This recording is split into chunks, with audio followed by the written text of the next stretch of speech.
paz esteja convosco, bem-vindos ao 46º episódio do Credo em 5 minutos.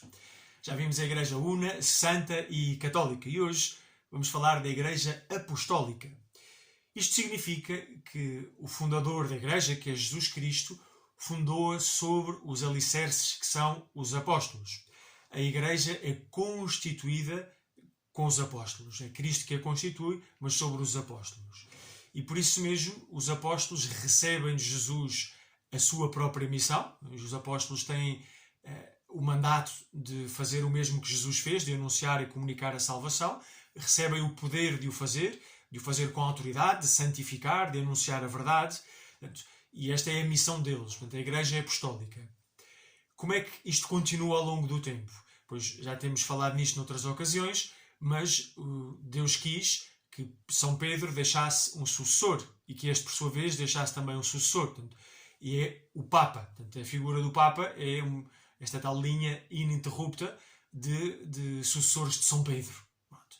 Mas juntamente com Pedro também estão os outros apóstolos e com Pedro formam o colégio dos apóstolos, aqueles que depois que receberam o testemunho de Jesus e que o anunciam às pessoas e que conversam e discutem e tomam decisões em conjunto. Embora Pedro seja a cabeça, as decisões são colegiais. Pois isto mantém-se também ao longo do tempo, porque os apóstolos deixam também sucessores, por sua vez deixam sucessores e por aí fora, e estes são os bispos. Portanto, hoje em dia, em todos os momentos da história, o colégio dos bispos, quer dizer, a totalidade dos bispos em comunhão com o bispo cabeça, que é o bispo de Roma, que é o Santo Padre, sucessor de Pedro, formam aquilo que é chamado a sucessão apostólica.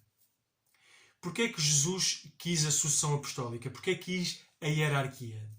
Jesus quis garantir que todo o povo de Deus continuava a ser apacentado, continuava a ser ensinado o Evangelho, continuava a ser corrigido, governado, santificado.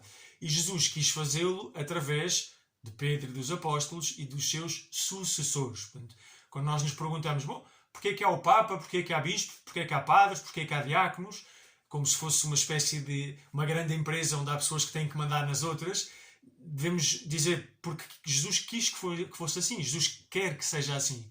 Jesus quer continuar a cuidar de mim através do ministério do bispo e do Santo Padre. Jesus quer continuar a ensinar-me através da ação evangelizadora dos bispos unidos ao Santo Padre.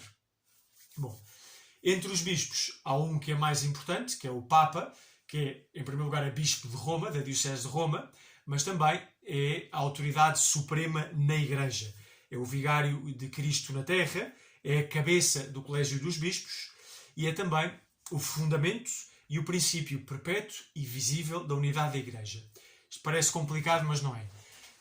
Ao longo da história surgiram dificuldades. Entre os bispos nem sempre estavam de acordo em relação a alguma doutrina, alguma prática pastoral e às vezes houve conflitos fortes e até divisões. E os fiéis encontravam-se perplexos, divididos. E agora, a quem é que eu sigo? Não é? O bispo A diz uma coisa, o bispo B diz outra coisa. A quem é que eu sigo? E para que não houvesse confusão, Jesus deixa em Pedro, Pedro significa pedra, rocha, não é? Deixa em Pedro um sinal indefectível da unidade da Igreja. Portanto, para sabermos onde está a verdadeira Igreja de Nosso Senhor Jesus Cristo, temos de ver a Igreja em comunhão com o Papa.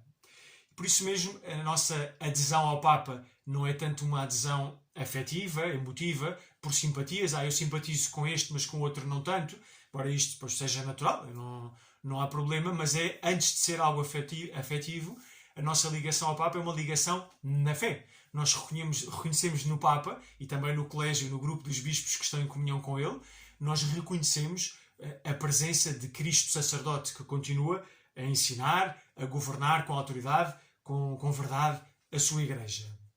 Os bispos também têm esta missão, que é a mesma do Papa, de ensinar, santificar e governar a Igreja.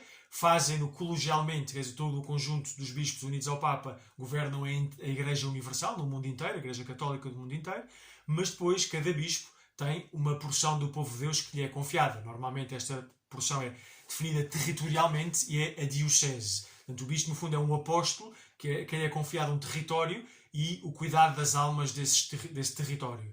Portanto, tem que ensinar o Evangelho, tem que santificar pela palavra, pelos sacramentos, sobretudo pela Eucaristia, pelo exemplo, e tem que governar essa diocese. e para isso tem também os sacerdotes que colaboram com ele, sobretudo para a realização dos sacramentos e para o governo do povo de Deus de uma maneira mais local. Abençoe-vos Deus Todo-Poderoso, Pai, Filho e Espírito Santo. Tenham um ótimo dia.